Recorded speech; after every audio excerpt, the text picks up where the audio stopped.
our visit to Sing Prison. We wanted to offer an unedited glimpse of prison life in this program, and it contains language that some may find offensive.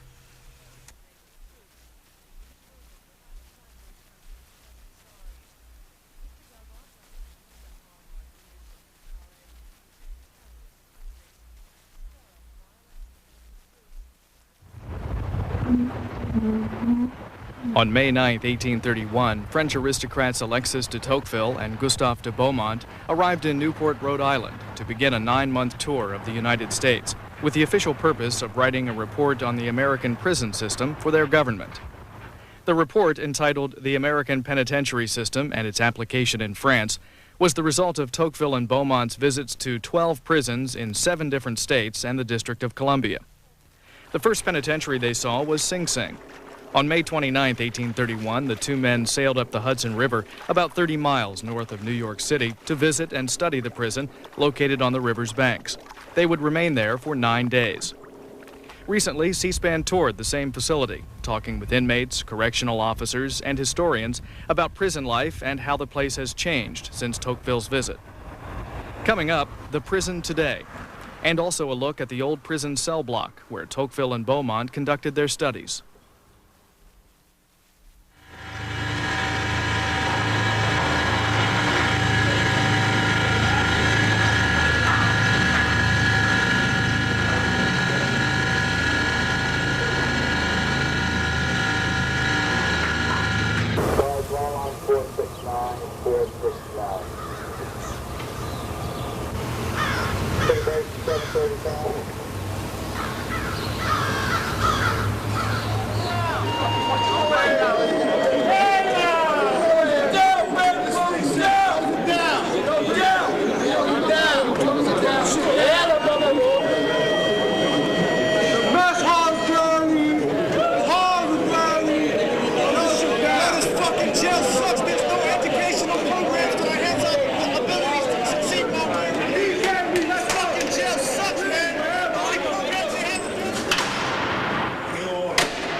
This cell block in 1831, when Tocqueville came here, had 4 tiers to it. Later on, it was added. During the year, as many as 2,100 inmates were locked in this particular cell block. It was 6 tiers high. The cell block itself was classic, what was called the Auburn cell block. And the Auburn cell block was based on the Auburn, or the silent system, as opposed to the solitary system from Pennsylvania.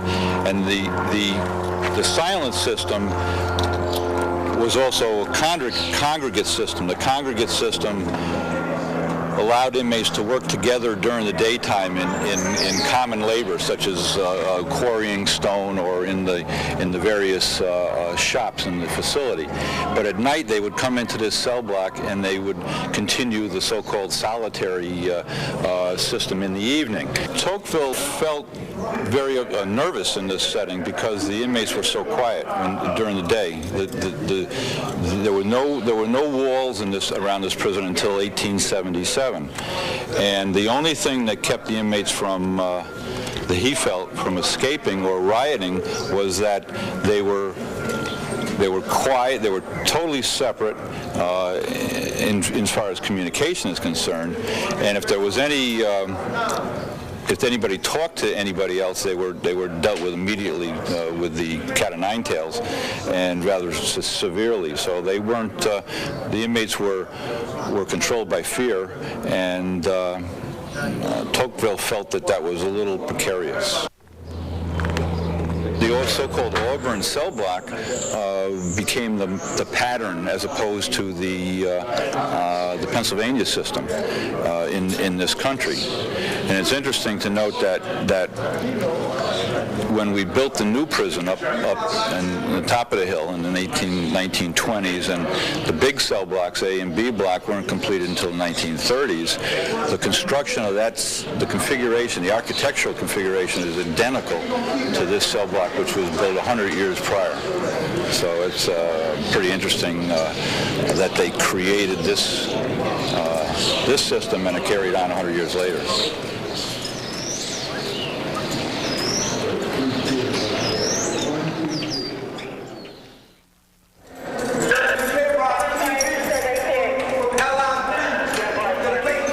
Come on, Lieutenant. We're going to A block. How we doing?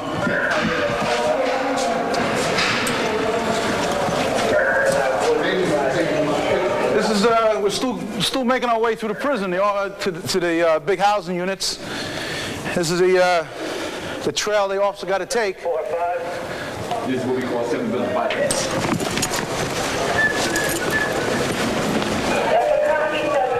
Hey, good morning. Good morning. All right? All right. As you see, we have a yellow line in the middle of the hall. All inmates walk to the right when they're going down the hall. Why is that? Just keep them in some kind of... Where's that group going? Organization. Hospital? All right, let us go first. We're going to go to A block. The whole idea is to keep control of them. You got one officer escorting. We're going to A block. 40 to 60 inmates. You can see it here now. All right, we're going to A block.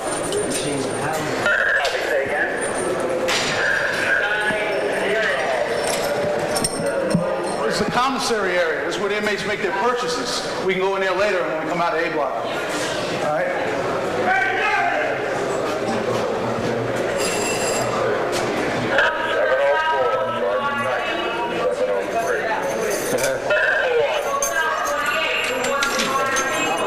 All right, good morning. 704, Sarge.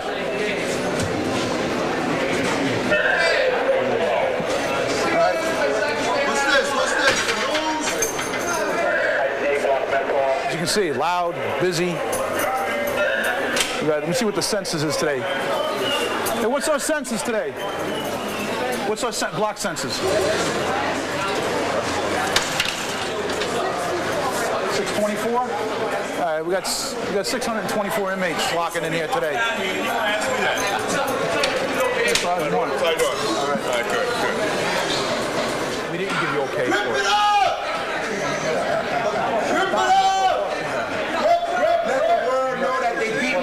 Rodney King, because I was a black man.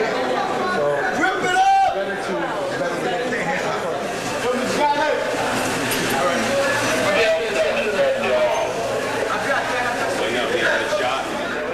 Inmates come out of the gym, they hand me their ID, I log them in the book, what telephone they're on, name, number, what time they're on, what time they're off. We also monitor the phones out front, listening, picking up information. How long are they allowed to talk on the phone? We give them about 10 to 15 minutes. And how many times a day? Get one phone call a day. The people on the other end are paying for these calls.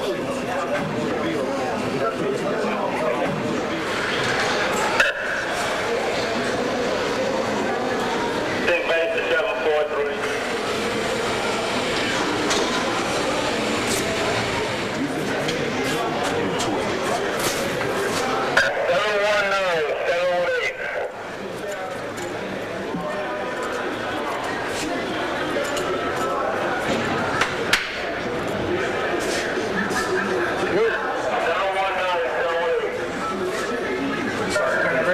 Yeah, and they're not allowed to keep the sheets up there for a long period of time. So an officer would come by or a sergeant would come by and they'll pull the sheets down. They're not allowed to have the sheets up. That way we can't see what's going on inside the cell. He could be in there dead for all we know. That way we just make sure all the sheets are down. He's only using that sheet for clients to use the bathroom. That's about it. Once he does that, completes that, he must take that sheet down. Or the officer will come by and pull it down.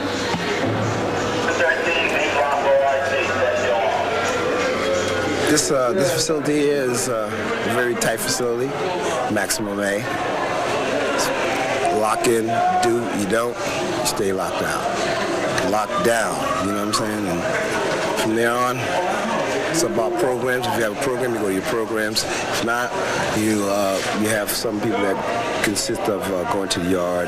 If not to the yard, you go to the gym. From there, either you go to the gym or either you go to work or you stay locked in a cell. The preference is up to you. You know, preference is it's all up to you. Depending how well you want to do your time, that's how easy it can be. But if you want to be a hard knock, it stays locked.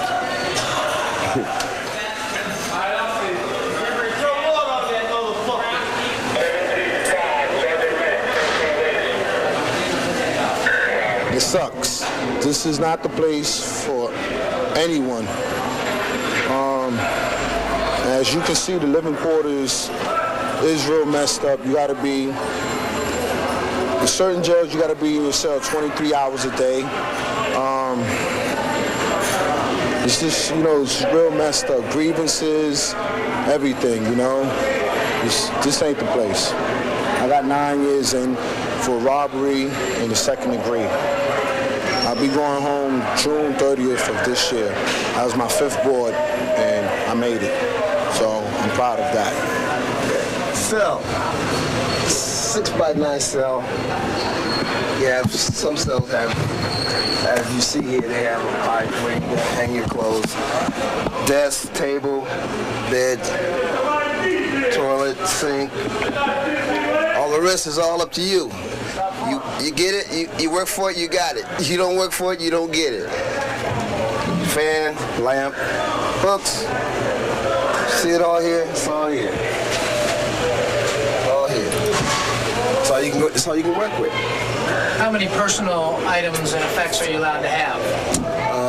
Personal items, 4 shirts, 3 pair of pants, 2 or 3 pair of boots, sneakers, to a limit of 5, you know, sporting goods, weight belts, you know, things as such.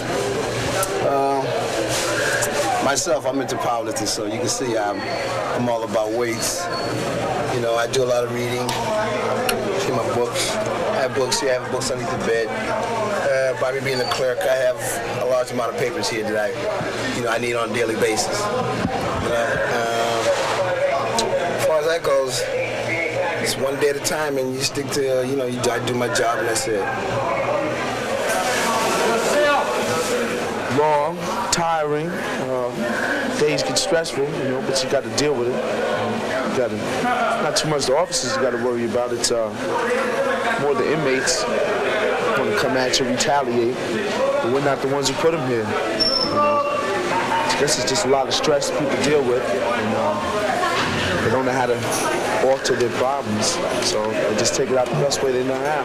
Now you got people with knives, razors, that constantly look over your back over stupid things. Dude might try to kill you for a pack of cigarettes. Just got to be careful. Everything is deadly. Everything. Inmates play basketball, soccer,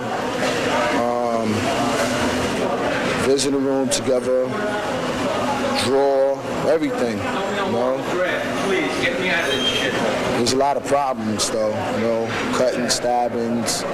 I'm not going to say rapes. All that doesn't happen. If a person, is into that, that's what would happen. If that's a person's or inmate's, sexual desire, then that'll happen. But there's no rapes and none of that. When you get caught with a shank, a razor or ice pick or something like that, you go to the box, and down there it's either worse than here because you lock in your cell 23 hours a day with the exception of 1 hour for rec. And that's about it. It even sucks even worse. 3 showers per week and nothing. You got to wear state clothes. And the food seems like it's worse down there,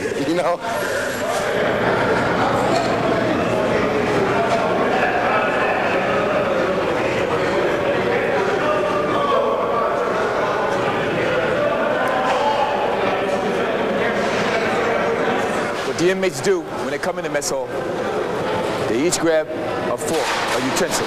They come on a line, they come down to the mess hall, and they get on a line and they get to the feed-up line. They get their food, then the officer stands there and he seats each man individually in a seat. Once all the men have been seated, they all eat their food. Before the officer makes them leave the mess hall, he makes sure that everybody's finished eating. Majority of the guys are finished eating. And then at one time, he tells the whole unit, the whole gallery, to leave the mess hall at one shot. Are they allowed to get seconds? No. They're not allowed to have seconds.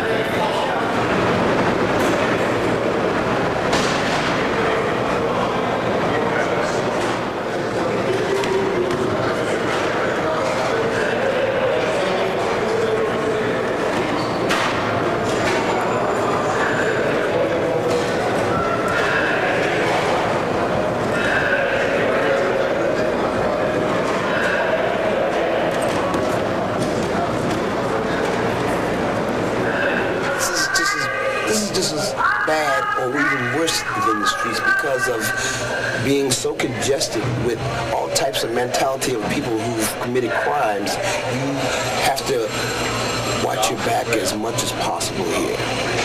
You have to be careful. You have to mind. You're supposed to mind your own business, but you either do or you don't. And if you don't, and you mingle, you live by a sword, you die by the sword sooner or later.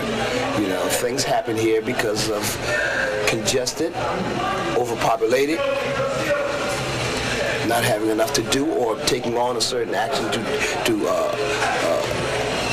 accommodate your time, well spent. I mean, anybody can do time, but it's what you do within your time, time period. If you focus positive towards a goal in order to have something when your time expires, that's up to the individual. How much time do you have left? How much time do I have left? I have a little under 3 years. I'm bringing up 25 years before I go to my first board.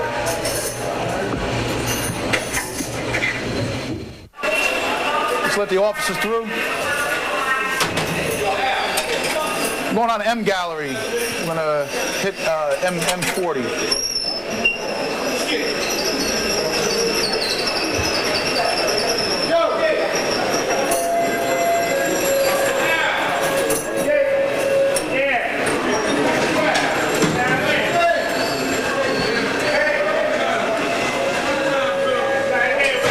Never sleep on them. Always be aware of what your surroundings.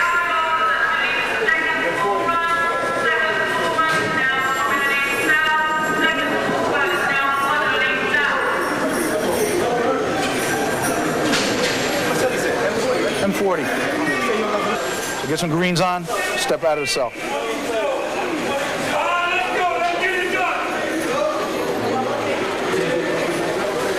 And turn your light on.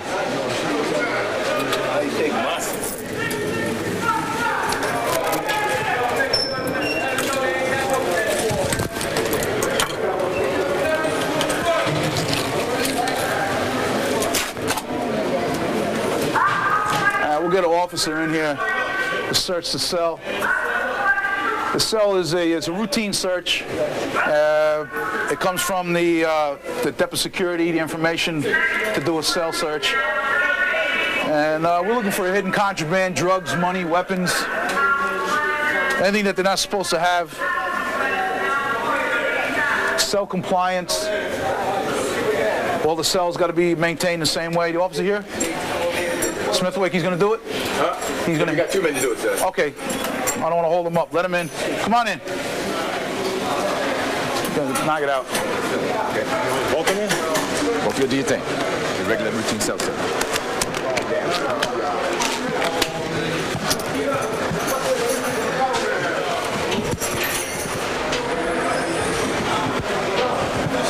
Yeah, that's 8:40.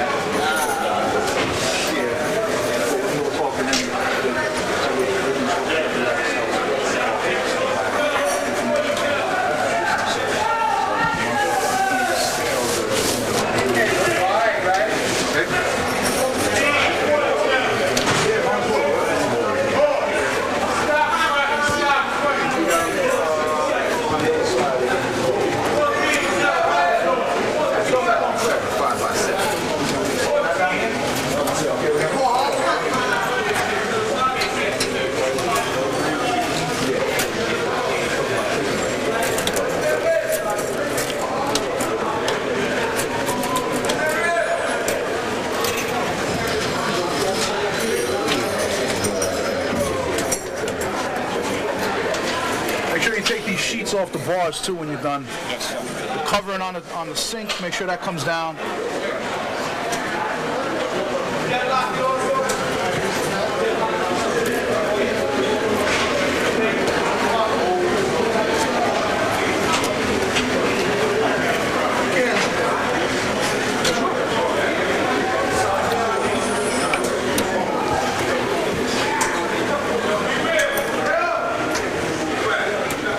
For any kind of contraband, drugs, weapons, money.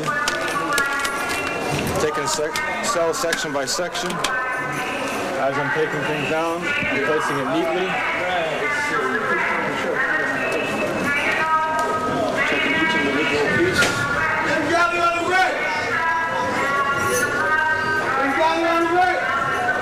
Yep. There's supposed to be no dry clothes being hung. Coming out, whatever inmates are left that are not in program, they're going to be going direct, they're going to go down to the yard. Trying to keep it nice and neat. Get down here at 8 o'clock. We'll take that walk.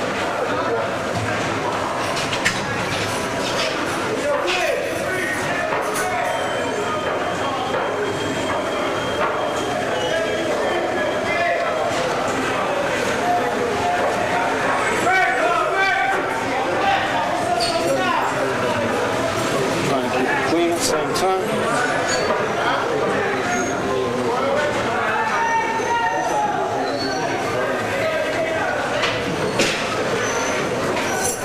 Depending on how much stuff is in the cell, they can spend 15 minutes to 25 minutes in the cell.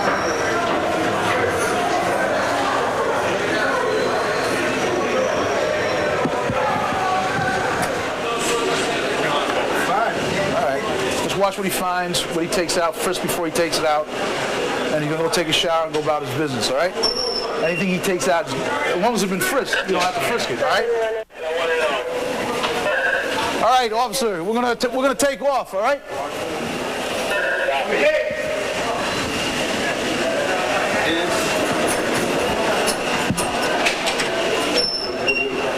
Yeah. All right, we got more coming through. You can go walk right through, follow the officer, make a right when you go through there. I'll pull up the rear.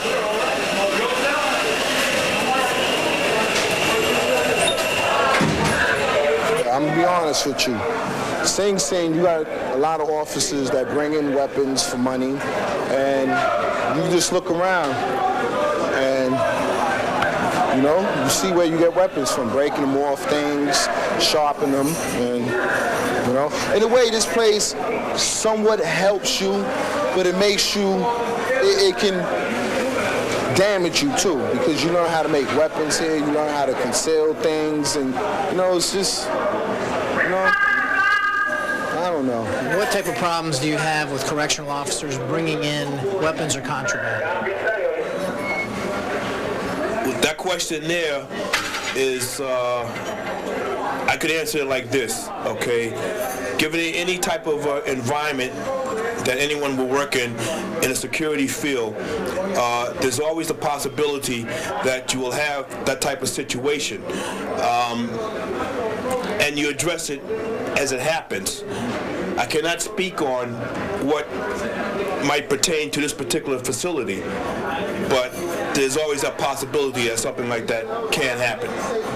And it has happened, but again, I cannot speak on any particular situation at hand. This is a tough job that we deal with on a daily basis, dealing with the inmate population that's here. Correctional officers have to work a minimum of 25 years before they retire. I would love to see a 20-year retirement for the officers that work behind the walls. Given the pay scale that correctional officers receive, I would love to see more money for the security personnel that work behind the walls. It's a tough job that we do. It's a thankless job that we do, and it's a misunderstood job that we do every day on a daily basis by the, I'd have to say, the legislators up in Albany. Keep blocks get 3 showers a week, Monday, Wednesdays, and Fridays, 10 minutes from the minute they get out of their cell until the minute they step back in. Other than that, they're allowed to go to medical call-outs, legal call-outs, and psychological call-outs. Then they're locked in for the rest of the day. I come in at 6:45 in the morning, and I pray every day that I get to go home at 3 o'clock. 8 hours a day. 8 hours a day. That's basically it. There's been a lot of scares. There's been a lot of scares in my life as a correctional officer at Sing Sing.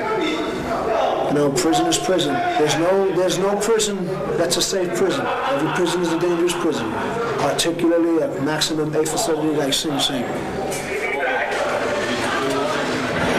I don't really say I have much of a relationship with the prisoners besides a working relationship with them. They know how I run my job, and I know most of these guys because I've been here a while. Other than that, there's no real relationship with these guys. And, try not to develop a relationship with an inmate. Keep it on a professional level.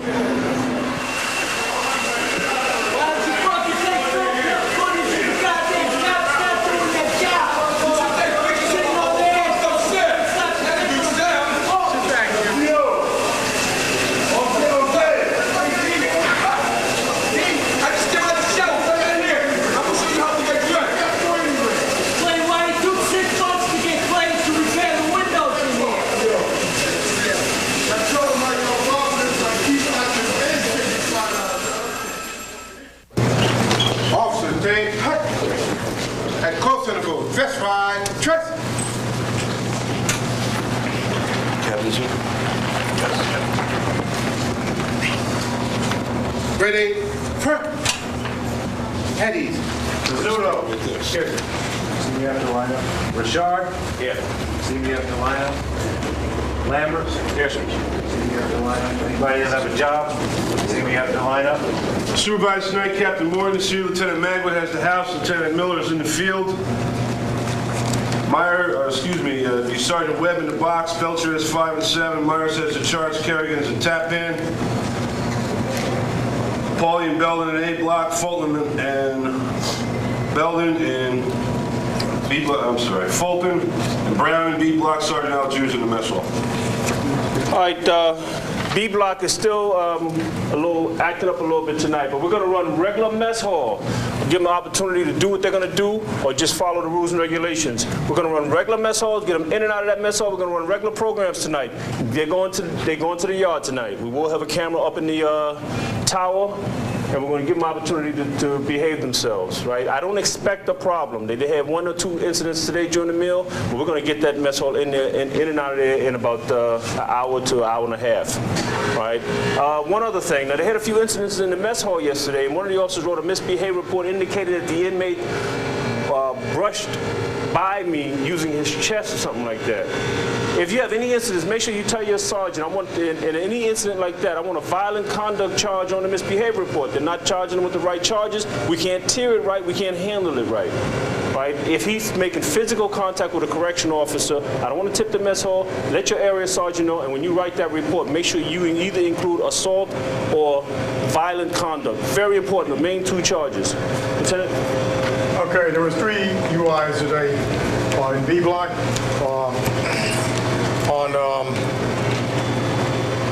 On the cell first, they picked up a shank in Q66 cell. And moving an inmate over to the box, they found a razor, single-edged razor blade he had on him, on his person. Other than that, it was basically quiet in B block. We shouldn't have a problem tonight. We're going to move in a timely fashion. Sergeants? Yes, sir. Last night, we had an incident in the hallway where when you escort these key blocks, they are to be pat frisked going and coming from medication. They're storing their weapons in the windowsill on the way up, and luckily we had the officer who was very observant. We were able to retrieve one long plunger. They're taking the plunger from the snake and wrap them up, put them up there, and when they get ready to do work, that's how they're doing it. So we're going to apprehend them prior to them leaving that block. And the cell searchers, you should check those push button for the sink and the toilet. Just pull on them, see if they come out. If they come out, pull it all the way out. They sharpen them up and use it for shanks. Sometimes they'll pull out and there won't be anything wrong with it. Sometimes they won't pull out. Sometimes you'll be lucky and hit pay dirt itself. It's UI to year itself. Okay, are there any questions? Lou? All right. We've all been through the academy and you've all been taught to do what you got to do. Tonight, if it comes about, we do what we have to do. Number 1 is I want each one of you to know who's working with you and to be accountable for that person. If something goes down, I want you to know where your partner is. I want you to be protecting of your partner. We're number 1. All right? We know how to take care of and control the inmates and the custody and get what they're supposed to get. What we have to practice is working together. And the biggest thing here is working together is we all go home safe. That's what I want you to concentrate on tonight. No matter how good we are, we're not going to prevent everything that's going to happen in this facility. But I expect you to be good enough to prevent your fellow officer from taking something that he doesn't deserve.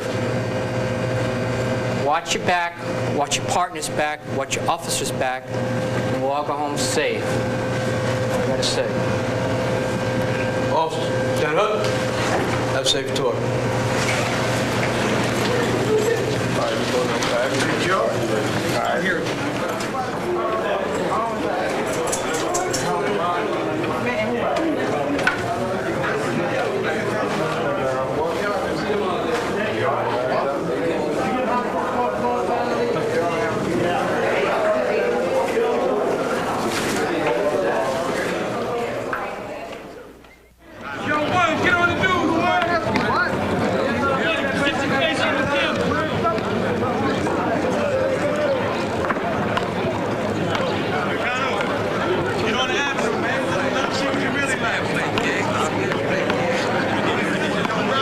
Right now we're in Taipan Recreation Area. This is a minimum security area here where we have approximately about 480 inmates here. This is their recreation time. And as you can see, this is the handball area right here. Inmates are playing handball. And to the extreme left over here is a weight area. This is where all the inmates are out there aggression, in the weight area. How often are they allowed to have this time period? They're allowed to have this time period every day. Every day they're allowed to come out to the yard, good weather or bad weather, and do what they want to do as far as exercise goes. For how long? Well, for about 2 hours. 2 hours, 2.5 hours in the daytime, 3 to 4 hours in the afternoon. Then they're locked back in for another general count again, population count.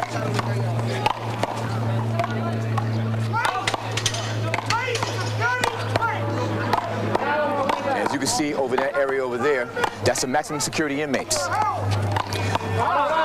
They're separated by the fence, and they stay in their area over there. This place household shut down. It needs to be shut down. Yeah, we need trappers in here. We want out of here. There's no interaction as far as recreation area goes. All the recreation areas are separated.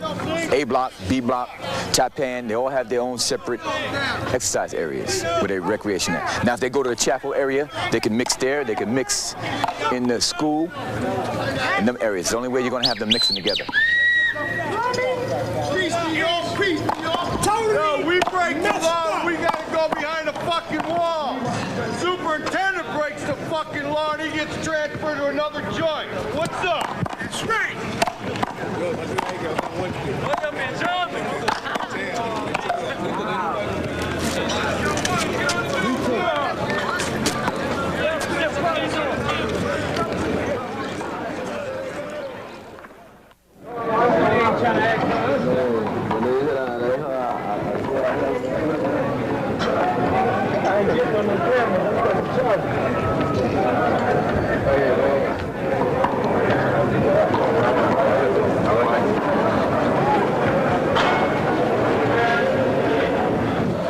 Officer. What's the census here today? 73. 73? Okay. Hey, Ferguson. Hey. You take a CQ?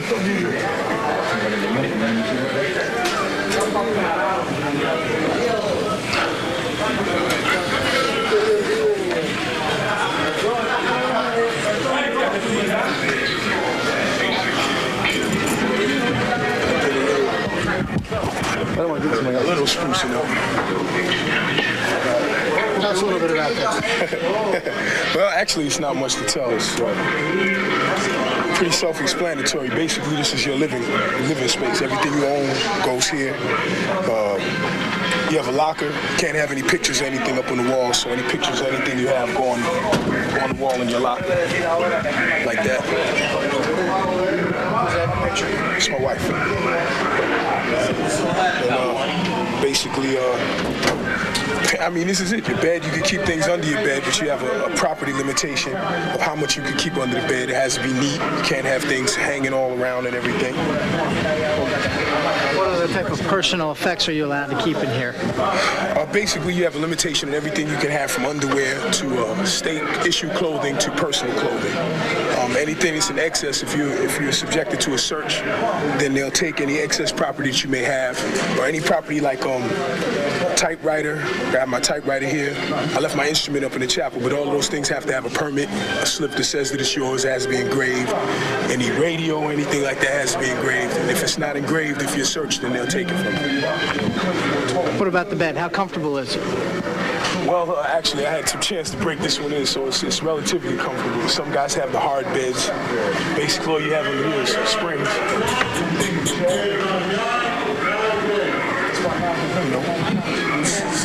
How do you get classified to the medium security area in this environment as opposed to the maximum security in a cell? It's based on how much time you have left before your earliest parole eligibility date, the classification of your crime, the classification of how many disciplinary infractions you have. All of those things come into play. Depends on, and then they reclassify you as medium, and then when you get even shorter, if depending on what your time is, how much time you have on the end of your sentence, you can be classified as minimum as well.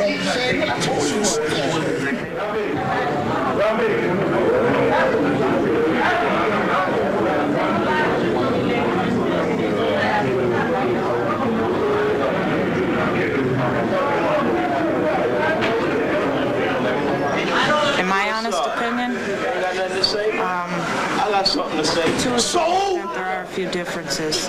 I personally feel that most of the men in here give the females more respect than they do the males, believe it or not.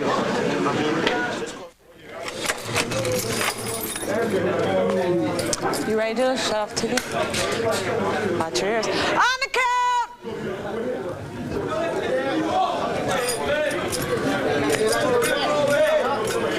We're on the count, guys.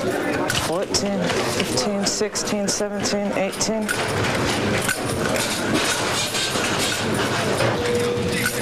38, 39.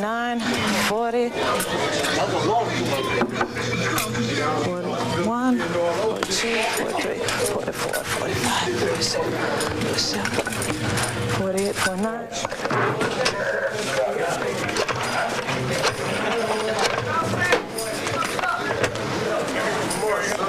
Zidane Zamilio with a count. I have 73, 71. No, I'm sorry, 73, 72, 1. Apologize. Hospital 4th. Yep. 4th. Bye.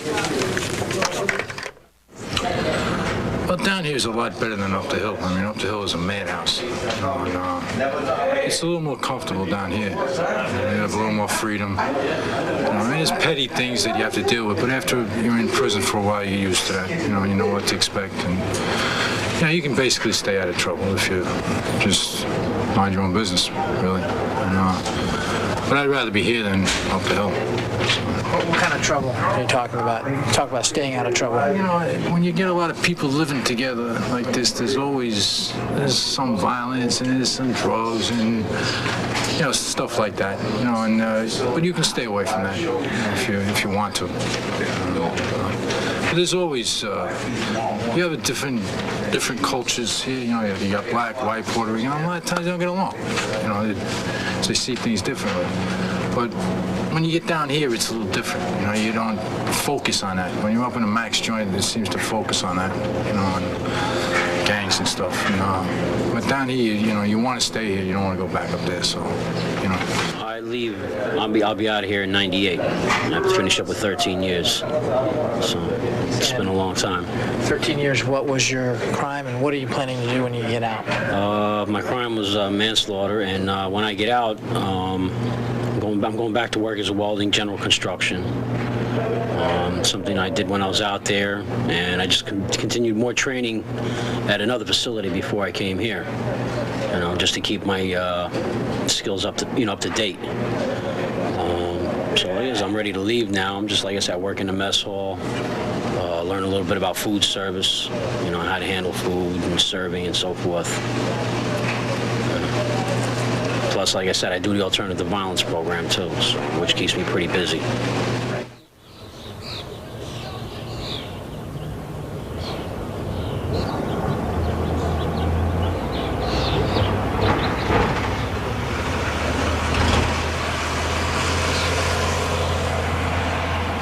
Religion is very important, and the reason why religion is so important is because in the confines of a prison, when a man is in this atmosphere, it's important for him to have something to hold on to, a faith, something concrete that's going to give him hope, going to help him to make it through the bit. And sometimes the external support system is not as great as the internal support system. And so when you have faith in God, and we're not talking about a particular faith community, but faith in God, plus that ability to call on God in prayer, through meditation, through reading, it's able to help you to sustain, to make it from day to day, and also to evaluate yourself. I work here in the Protestant chapel. I'm Reverend Hunt's assistant, so oftentimes if he's not here or the volunteers aren't here for whatever reason, I have to teach a Bible study or I have to preach a sermon. And when you preach morality inside a place where immorality is the norm, is the accepted behavior, it becomes very unpopular. And what happens is you get branded as anything from a snitch to you're working with the administration to you're selling out, you're a punk, you're soft. When you tell people to do what's right, and you try to live by example by what's doing right. Because if you're not doing wrong, then obviously to those who are doing wrong, then you're an adversary, you're an opponent. Prison is basically a place where you have to be against the system, because most people, they come to prison and they automatically peg themselves as being political prisoners. And that's, the farthest thing from the truth. And one of the main things about being in prison is that you have to begin to take responsibility, for your actions in the past, which have brought you here. Once you begin to take responsibility for those actions, then you will begin to make a conscious effort to want to change, because it's very easy to blame your situation on other people. So when you come in, a lot of guys, they come in and they're coming in younger, and they're coming in more often, more repetitiously, because they go out and they come back, they go out and they come back. And the more they come back, the angrier they become. And the whole thing is that we know that the officers that work here, they have jobs, they have families. This may not be what they want to do. And there are other people who also call the shots, also from a little further up. And a lot of stuff doesn't make sense, that goes on. But you have a lot of drugs in prisons. Guys come in, the program's not adequate, for them, and they get caught up in little, drug debts, gang violence, whatever the case may be, and they begin to be angry, and their whole thing is just to tear down and not to build up. They're so busy, they're not working on themselves. They're not trying to change themselves. They're only trying to make do with this environment that they're in. And a lot of them end up having a very rude awakening. Very rude. A lot of men come in and they have known a faith community. They strayed away from it. And that's part of the reason why they got jammed up. It's because they left their faith community. I used to go to church, and I stopped going, and I started hanging in the street. A lot of men find God here, and when you always hear people talk about jailhouse religion, yes, it's part of the survival kit, because we tell people that one of the things you need to do when you come to jail is you need to keep yourself healthy. You don't want to get sick in jail because you're not going to have mama or your wife or your girlfriend to take care of you. So you got to eat, you got to take care of yourself, stay healthy. Learn all you can learn, read, and try to grasp as much knowledge as you can. And then we tell them also to get involved in a faith community. All of our sermons are geared towards hope. We try to let them know that hope is very important. And we try to do everything we can to let them know that God still loves them, and that there is room for reconciliation with God, that he hasn't turned his back on them, that it's they who have turned their backs on him. And we just preach the gospel. And so on Sunday morning, you can look out in the congregation, you may see a Muslim, you may see someone from the Jewish chapel here, someone from the Catholic chapel may be here, and someone from our chapel may be over in the Catholic chapel. But it's a matter of we allow them to come back and forth, and whatever can help them, that's what's important. And we hope to have a better person when it's all over.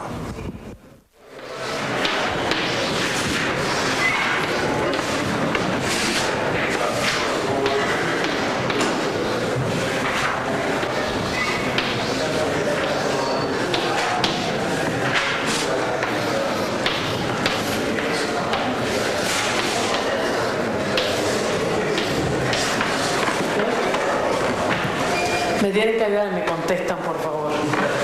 Vamos a practicar la multiplicación de dos cifras. 3 cifras arriba y 2 cifras abajo. ¿Con qué número empezamos? 9. ¿Qué vamos a decir? 9 por 3. ¿Qué hago? 7 y llevo 2. Para que no se los olvide, si quieren pueden poner el 2 aquí chiquitico y así no se les olvida que llevan 2. This is the bilingual class. I teach inmates from a very low level to the GED level. I have my higher classes in the morning. I have students that are pre-GED and GED level, that is 5.9, reading level to 12.9. In the afternoon, I have my lower level, which is the adult basic education. They are from 0 reading level to 4.9. All the teaching is done in Spanish. I try to get them to learn to read and write, and the basic math in the morning. We test every 4 months. Once they get tested and they test at 5.0 or above, they get transferred to my morning class. In school, we have a mandatory program for anyone that reads below 8.0. And we have approximately 10 classes, and we service about 500 inmates, AM and PM. And basically in English, an inmate that reads below 8.0, we look at his reading score, and we place him in various levels, in English or in Spanish. So for instance, if an inmate reads from 0 to 4.9, he's placed in an adult basic education class. If he reads from 5.0 to 7.9, he's placed in a pre-GED class. And if he reads 8.0 and above, he's placed in a GED class. Now, a lot of times we have inmates that feel they're too old or they don't want to go to school, and we have to take measures to work with security to say that this is important, you have to come, and you have to learn how to read and write. And Central Office's philosophy behind it is there were a lot of inmates that were leaving the institutions that were illiterate, and they said we're going to put a stop to it, and at least we want them to learn how to read and write. We also service the bilinguals with the same things. 8.0 and below is mandatory. 8.0 and above is voluntary. We have 2 evening GEDs at night. It's volunteer for inmates that work during the day. We hold 2 graduations a year, and the guys love it. They feel good. We build up their self-esteem. More importantly, we want to teach them that it's important to learn how to read and write and to get their GED. What do the inmates think about this program? The inmates enjoy the program because it gives them an opportunity to perhaps pick up their high school diploma or the equivalency while they're here. Maybe they didn't get it on the streets for a number of reasons, but it gives them an opportunity to feel that they're learning and progressing, and hopefully when they become free again upon release, they can build upon that. So they like it.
Boyfriend. I come usually once to twice a week. That's about the only times that I can come because it is quite a bit of a far ride for me. And we just visit. I mean, this is the visiting room. This is as far as you get. They do have an outside visiting room in the summertime that you can go out to.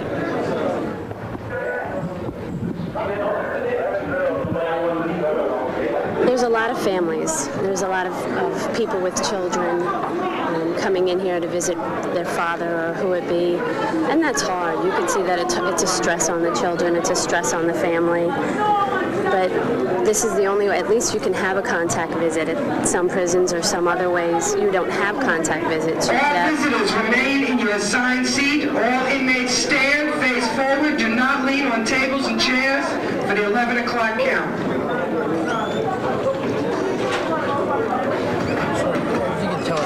All inmates stand,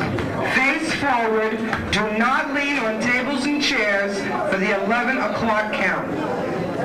All inmates, stand. All visitors remain in your assigned seat.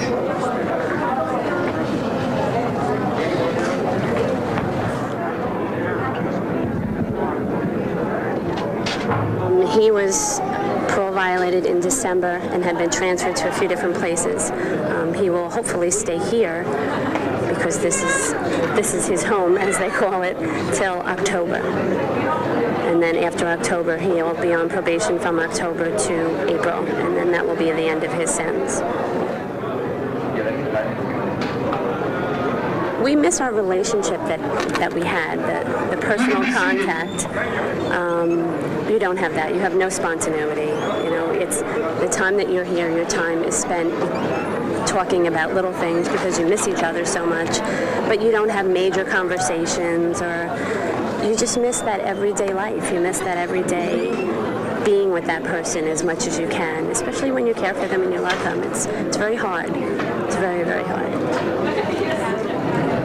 It is rough, you know, but I deal with it just each day at a time, you know. I visit them as much as I can, you know, which is just about every day and once on the weekend. It's hard though, you know, seeing him every day and then going home and being alone. It's hard. But, you know, we've been doing this 6 years. You know, I married him in prison, and I knew what I was getting myself into, you know, and hopefully he'll be home soon. Did you know him before he was in prison? No, I didn't. No, I started writing him letters, fell in love with him, went to Attica to meet him, fell in love and married him in Attica in '91. What's your daily life like outside here compared to yours? Well, pretty much the same. He tells me what he does when he goes back to his cell. I tell him what I do when I go back to my apartment. I have my children, but my children are all grown up now, you know, and they're on their own. So I'm on my own. So my life is pretty much what his is. You know, it's very lonely. Mine? Well, it's pretty boring. You know, I come down here, I get my visit, I'll go back. Really, there ain't nothing to do. I could go to the gym if I want. I can go to the yard. That's really about it. You know, but usually what I do, I'll go back. You know, I eat. You know, just wash out my laundry. You know, and just get ready for the next day. Listen to my radio. That's about all I can do. You know, can't have TVs here, so that's about the whole thing of the life here, and just survival. You know, staying away from the idiots and staying. You know, that's how you survive. You know. Yeah. I'm definitely not coming back. I'm a home improver, so I'm going to try to get back in the business of doing that, home improvement, because I definitely ain't coming back. You know, I got to stay out there. I got responsibilities. I love my wife. You know, we've been married 6 years. She's been staying with me for 6 years now. I mean, that's a long time in jail. There's people that been married. They come to jail. Their wife leaves them in 6 months. You know, and I didn't even know her out there. I met her in jail. You know. I got to do my best. This is my first time ever in jail. I just got a big bid. So, you know, I ain't never coming back, you know.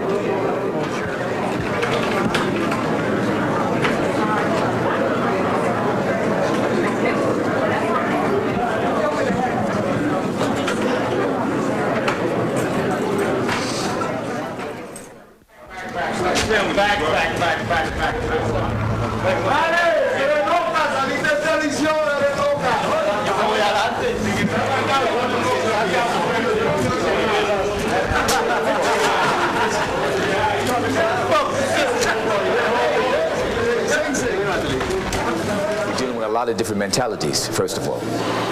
You're like a psychiatrist, trying to always get into somebody's head and understand where they're coming from for the day. Every day is a different situation. So you try to be as pleasant as you can in dealing with that situation. And sometimes that doesn't work for you. So then you have to change your styles up, and you got to be a little bit more aggressive with the inmates per se. And like I said, you especially if you've been in the business for as long as I've been in the business 16 years now. So you get to know the inmates, and the relationship grows a little bit deeper. So when you talk to the inmates, they seem to respect you because it's trust involved. I mean, you just don't receive trust from somebody as soon as you see them. So you have to earn it, earn the respect from them. That way they give you the respect back. Some people never had a lifestyle until they come to penitentiary, if that's what they choose. If they choose to be told to do things each and every inch of the way of their lifespan, you could have it all right here. But you can't leave when you want to. You understand? You're told when to take a shower. You're told when you can go to work. You're told when you can't do this or when you can't do that. And who wants to live that type of lifestyle? But if you're sentenced for a crime that you've committed, you will be accommodated. You know what I mean? You will be accommodated. I leave the job here. I go home. I separate myself from this job. I've done that for 18 years. I don't even discuss this with my family. I come to work. My family problems, I leave at the front door. It's like two separate lives. One on the outside, one on the inside, and you got to keep that separate. When you start mixing the two, I see that there could be problems. When you start mixing you have problems at work, you bring them home. Now you're bringing stress that you had on the job home.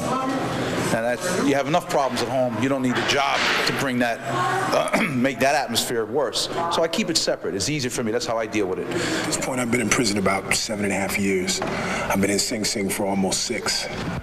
And it's a difficult life. It's difficult in the sense that for me, I know that I put myself here, but it's difficult in the sense that, being in a position now where I've learned from my mistakes, where I've seen other people's mistakes and seen where I can do better and can be a productive member of society, it's difficult because I'm seeing my life pass me by. I'm seeing my child grow up. She was 3 months old when I was incarcerated. She'll be 8 in October. And seeing her grow up and seeing all those things that I've missed, that really makes it hard. It's painful more than anything else. The bottom line is that when you go in that cell at night, it's just you and yourself.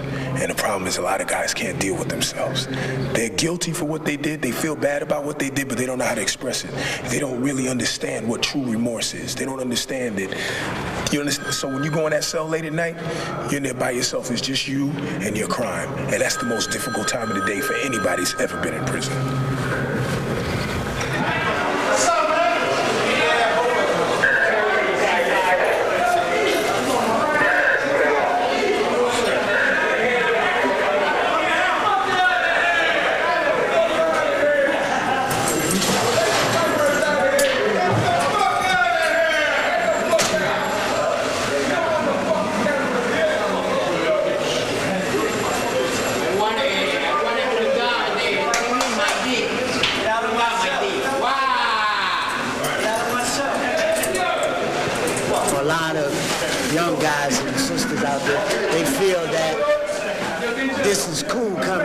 Like this is a road that you have to come down in order to achieve whatever you want to achieve in life. But at the end of it, it's only a road that gets stopped. This is a lonely place to be. And it's like, it's really an Oriental, like you're someone's slave because you're forced to do things that you don't want to do. But by you being in prison, you have to do these things. And, if what I'm saying can make a difference between a person 15, 16, 13 years old coming to prison, I speak, with a compassion for my younger brothers and sisters out here, but respecting them coming inside here, behind this wall. There's no game. Every day somebody's getting stabbed, some guys are just taking their lives because of the pressure that they can't deal with coming into prison. So this is what you will face when you come in here. But like any other job, you get used to it. You get used to it. You know, as a correctional officer, it's a difficult job. You're dealing with a lot of mentalities, you're dealing with a lot of characters, you're dealing with a lot of moods, and you're dealing with a lot of mood swings. You know, and it's a stressful job. It's a stressful job. It's a frustrating job. And like I said previously, you know, we come in here to do 8 hours, 8 safe hours. Sometimes it's not like that. Sometimes, you know, some of us wind up getting hurt.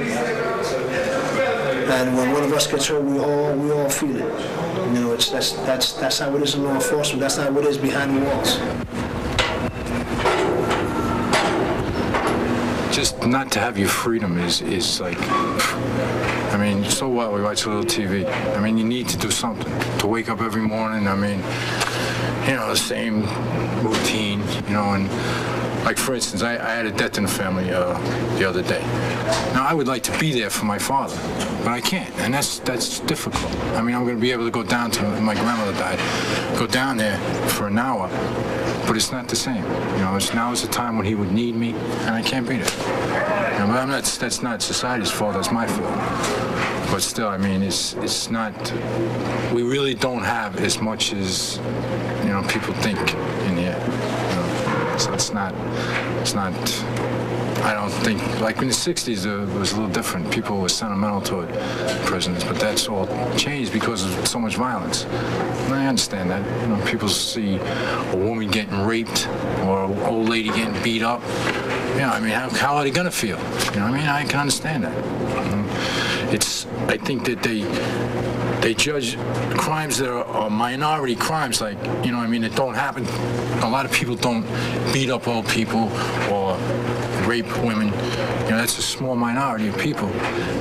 But they label us as all like that, and I think that's wrong. You know, I think you have to look at each individual, because some of us, you know, really could go home now and make it, you know, and live just as same as everyone else. And I feel that I will. I go home and I go to board in 2 months. I could be going home, and there's no way they'll get me back here. I mean, this is my second time in prison. Maybe I grew older, you know, and I'm not as stupid as I was when I was young, but they won't get me here no more. You know, I had enough.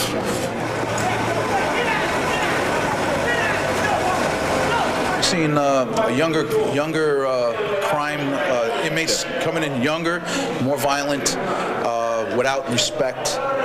They don't give no respect for me, let alone a fellow inmate. The gangs, gang-related activity. So it's more a young and more violent clientele that we're getting, opposed to when I first started in 1978. Yes. It's hard to pull them away from the gangs, where you can get a man individually and talk to him individually, and then you can get some results out of him. But since dealing with the gang environment that's going on here now, they're more family-oriented to their gang than rather come and talk to you about, you know, what can I do to get myself together to get out of here. You know, so. This is a society within a society. What's going on the streets, what's going on in behind the walls.